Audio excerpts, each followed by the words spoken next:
اطاعت کرو۔ سورہ طٰہٰ نمونے دے رہا ہوں، آیت نمبر 90 سورہ طٰہٰ، ارشاد فرمایا وَإِنَّ رَبَّكُمُ الرَّحْمَٰنُ فَاتَّبِعُونِي وَأَطِیعُوا أَمْرِی۔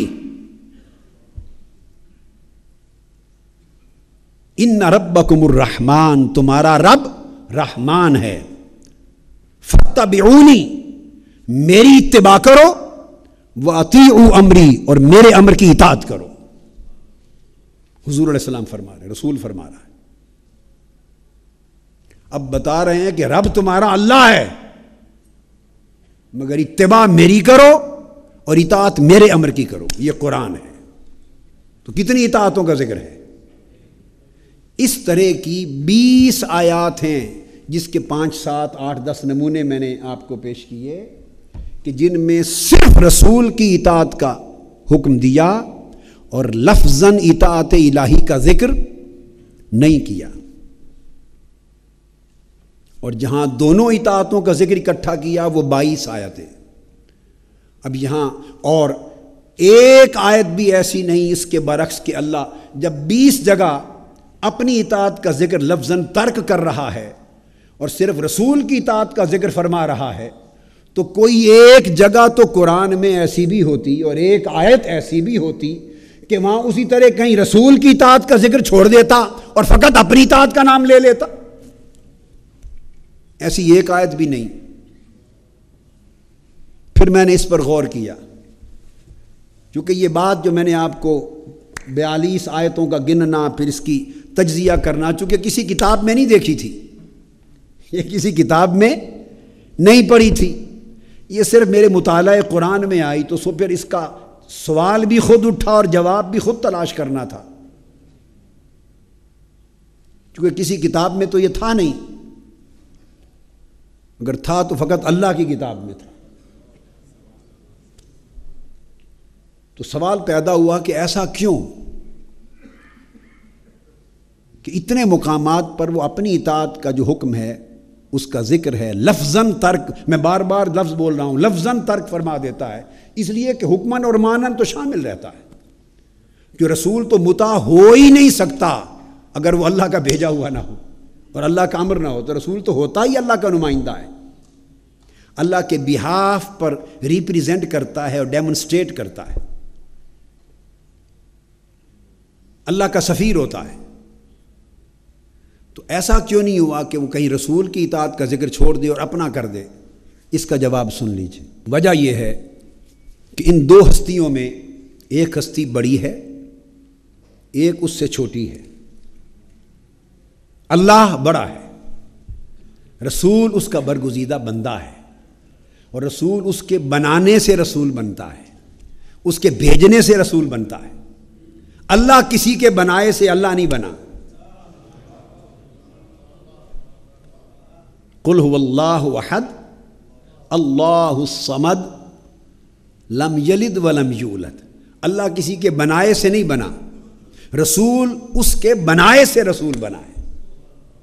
اللہ نے جس کو رسول بنا دیا وہ رسول ہو گیا، اللہ نے جس سے مخاطبہ کر لیا، کلام کر لیا، جس پر وحی بھیج دی وہ نبی ہو گیا۔ بس اس کا تو اتنا کرم ہے کہ جس سے بول لے 2 بول وہ نبی ہو جاتا ہے، اور جس کو یہ کہہ دے کہ میرے بول آگے فلاں قوم کو پہنچا دے وہ رسول ہو جاتا ہے۔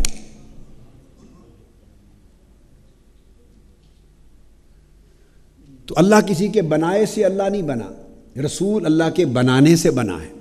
وہ خالق ہے، رسول مخلوق، وہ مالک ہے، رسول مملوک، وہ معبود ہے، رسول عبد، عبد مکرم، عبد مقرب۔ سو وہ بڑا ہے، رسول اللہ کے بندے ہونے کے ناطے اللہ سے چھوٹے، مخلوق جو ہوئے۔ اب نکتہ سمجھیں، مثال دیتا ہوں۔ 2 کا ذکر ہو، ان میں ایک بڑا ہو ایک چھوٹا، ایک بڑا ہو ایک چھوٹا، اور بڑا سب کچھ دینے والا ہو اور چھوٹا اس کے دینے سے سب کچھ بننے والا ہو، تو اگر وہ کسی کو متوجہ کرا دے چھوٹے کی طرف بلا تشبیہ و بلا مثال، بغیر تشبیہ کے کہہ رہا ہوں کہ اللہ پاک ہے اس تشبیہ سے۔ باپ بھی ہے کھڑا اور بیٹا بھی ہے، نہ وہ باپ نہ رسول بیٹا، نہ وہ کل نہ جز، بلا تشبیہ۔ تم سمجھا رہا ہوں، اگر باپ اپنے بیٹے کی طرف اشارہ کر کے کہہ دے کہ جو اس سے محبت کرے گا وہ مجھ سے محبت کرے گا، تو چونکہ وہ اس کا بیٹا چھوٹا ہے تو بندے چھوٹے سے محبت کر کے بڑے کی محبت سے بے نیاز نہیں ہوں گے۔ وہ سمجھ رہے ہیں کہ مقصود اس کی محبت ہے، اور یہ اس نے اس کا طریق بتایا ہے، جو اس میرے بیٹے سے محبت کرے گا وہ مجھ سے محبت کرے گا۔ من احب حسنا و حسینا فقد احبنی، جس نے حسن اور حسین سے محبت کی اس نے مجھ سے محبت کی۔ تو بتایا یہ جا رہا ہے کہ اصل مقصود اور منزل محبت مصطفیٰ ہے، میری محبت ہے، مگر میری محبت کو پانا ہے تو حسن اور حسین سے محبت کرو۔ اب بات کو سمجھ رہے ہیں نا؟ من احبنی فقد احب اللہ، جس نے مجھ سے محبت کی اس نے اللہ سے محبت کی۔ تو یہاں مراد کیا ہے کہ اصل مقصود محبت الہی ہے، اور اللہ کی محبت کو پانے کا واحد وسیلہ محبت رسول ہے۔ تو بات یہ ہے کہ اگر چھوٹے پر مرکوز کر دے، چھوٹے پر، تو جس بڑے کی وجہ سے وہ بڑا بنا ہے، لوگ اس سے بے نیاز نہیں ہوتے، اس سے توجہ نہیں ہٹتی، وہ چھوٹا پھر بھی واسطہ رہتا ہے، منزل وہی بڑا رہتا ہے۔ اور اگر بڑا اپنے اوپر مرکوز کر دے، یوں کہہ دے کہ جس نے مجھ سے محبت کی اس نے گویا میری ساری آل اولاد سے محبت کر لی۔ اب جب یہ بات ہو گئی تو لوگ اس بڑے سے محبت کریں گے اور باقی ساری آل کو چھوڑ دیں گے، کہ مقصود انہیں ڈائریکٹ حاصل ہو گیا، ڈائریکٹ مل گیا۔ اللہ نے جب کہا کہ جس نے رسول کی اطاعت کی اس نے میری کی، تو اس کا مطلب ہے کہ رسول کی اطاعت واسطہ اور وسیلہ ہے، اور اللہ کی اطاعت مقصود ہے، اور اللہ کی اطاعت کا وہ مقصود خود بخود اطاعت رسول کے ذریعے حاصل ہو جاتا ہے۔